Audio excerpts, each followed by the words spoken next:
Imaginez-vous dans un nouveau restaurant fraîchement ouvert. L'accueil est plaisant, la déco sympa et les plats sont succulents. Vous en parlez à des amis, ceux-ci sont ravis. Eux-mêmes vont conseiller ce resto à des membres de leur famille, à des amis et autres collègues. Et petit à petit, le restaurant commence à se faire connaître via ce que l'on appelle le bouche à oreille. Dans la majorité des cas, le restaurant ne vous aura pas payé un centime, ni même adressé un remerciement, alors que vous êtes à l'origine de peut-être plusieurs dizaines de clients, car tout cela s'est fait naturellement et de manière transparente. Eh bien, il existe un type d'entreprise qui utilise la puissante force du bouche à oreille pour se développer. Il s'agit du marketing relationnel, aussi appelé marketing de réseau ou MLM, pour multi-level marketing. On parlera de network marketing en anglais. Le problème, en France, c'est que le marketing relationnel est non seulement mal connu, mais en plus à mauvaise presse. En effet, trop souvent, les médias n'en parlent que dans le cas d'arnaque, et malheureusement, il en existe, et très rarement comme une possibilité de réussir. Les médias, pour attirer de l'audience, doivent faire dans le scandale, dans ce qui choque. Mais ceci est un autre débat. Mais effectivement, certaines entreprises sont des systèmes pyramidaux déguisés. Une pyramide, qu'est-ce que c'est au juste ? Je vous invite à cliquer sur cette vidéo pour découvrir une animation très bien faite expliquant ce qu'est une pyramide de Ponzi. En résumé, non seulement c'est une arnaque, mais c'est aussi illégal. Le système est basé sur la promesse de faire de miraculeux retours sur investissement, juste avec de l'argent que tout nouvel entrant va apporter. Autrement dit, l'argent des nouveaux paye le bénéfice des anciens. Et si, à un moment donné, les entrants ne sont pas assez nombreux, eh bien la pyramide s'écroule, car les anciens ne perçoivent plus d'argent. Ce qui est important à comprendre est que lorsque vous entrez dans une entreprise de marketing relationnel, vous êtes avant tout le distributeur d'un produit réel, le représentant d'une marque. Sans produit, ou avec un produit fictif, on rentre alors dans un système pyramidal. D'autre part, dans une pyramide, les anciens sont forcément plus riches que les nouveaux.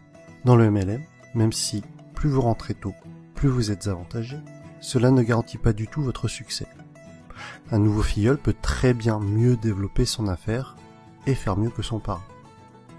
Ainsi, dans une entreprise de marketing relationnel, tout le monde est au même stade au début, mais plus elle va grossir et plus elle va avoir d'impact et être puissante. C'est vraiment la force du réseau qui fait qu'une MLM est puissante. Et Robert Kiyosaki insiste vraiment sur ce point dans le livre « L'entreprise du 21e siècle ». Le pouvoir n'est pas dans le produit, mais dans le réseau.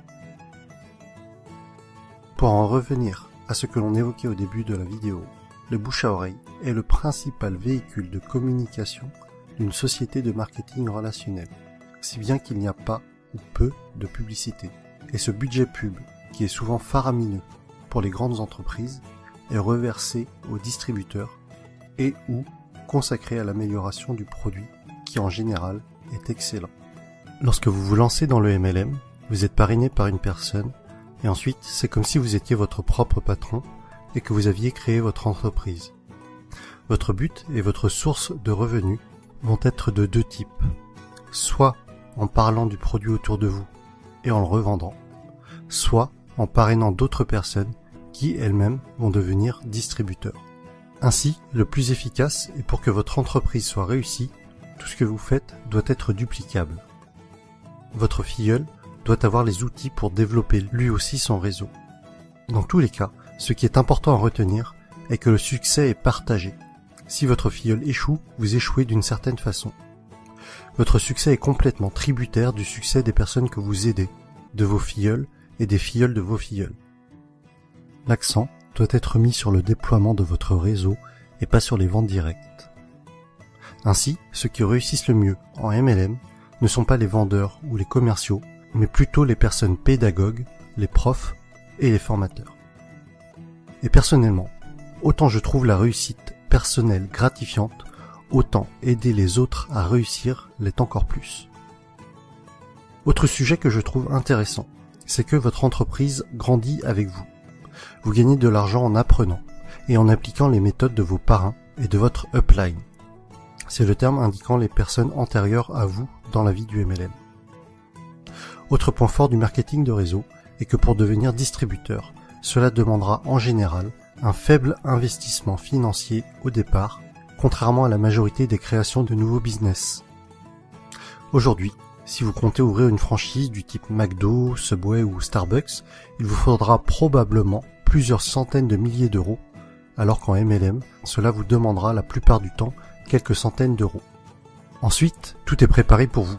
Vous allez avoir votre propre boutique en ligne, tout un tas de plans de formation pour vous, mais aussi pour vos filleuls, ainsi que différents kits de présentation. Un autre point essentiel, et qui pour moi m'attire beaucoup, les entreprises de marketing relationnel offrent des paliers au niveau de leur plan de compensation. Pour être plus précis, à partir d'un certain nombre de filleuls, et sans compter les éventuelles primes bonus, vous allez toucher un revenu résiduel, encore appelé revenu hors exploitation, c'est-à-dire un revenu passif.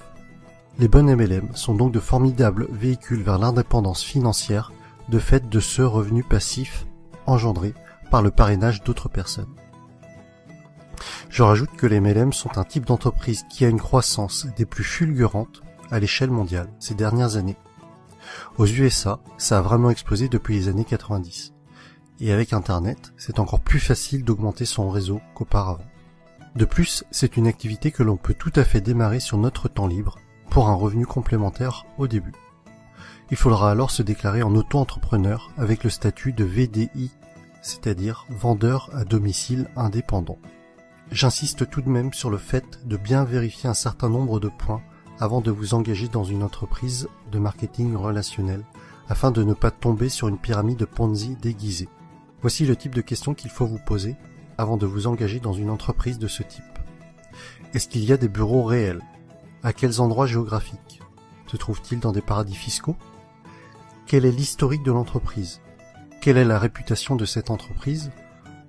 Quels sont les avis d'autres personnes sur celle-ci? En conclusion, et si vous avez suivi mon défi personnel, je pense que vous commencez à comprendre pourquoi est-ce que ce type d'entreprise m'intéresse fortement. Travailler pour ses propres rêves et non pas ceux de quelqu'un d'autre. La possibilité d'avoir des revenus passifs avec cet objectif d'indépendance financière. Partager le succès. Vous savez, à la base, ma chaîne YouTube est quand même le partage des bonnes pratiques, d'idées inspirantes. Alors si en réussissant dans un domaine, j'arrive à aider d'autres personnes à réussir également, alors j'en serais sincèrement ravi. Autre point que l'on avait évoqué, c'était de gagner de l'argent tout en apprenant. Le message que j'y vois derrière cela est celui que Jim Rohn a souvent répété, que plus vous vous développerez personnellement, plus cela attirera le succès. Et enfin, des horaires libres. Cela signifie que je pourrais aller chercher ma fille à l'école. Et voilà pour cette vidéo sur le marketing relationnel. J'espère que le public francophone comprendra mieux ce qu'est le MLM avec cette vidéo.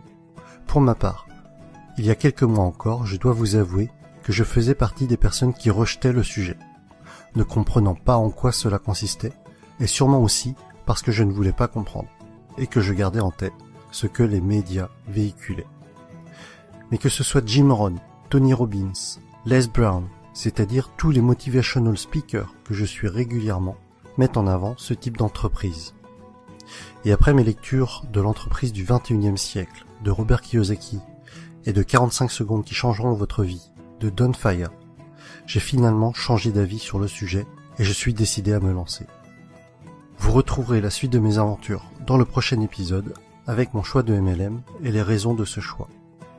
Si vous aussi, ce concept d'entreprise est nouveau pour vous et que cela vous intéresse ou qu'au contraire, vous vous y intéressez déjà, mettez-moi un pouce j'aime, partagez sur Facebook et abonnez-vous.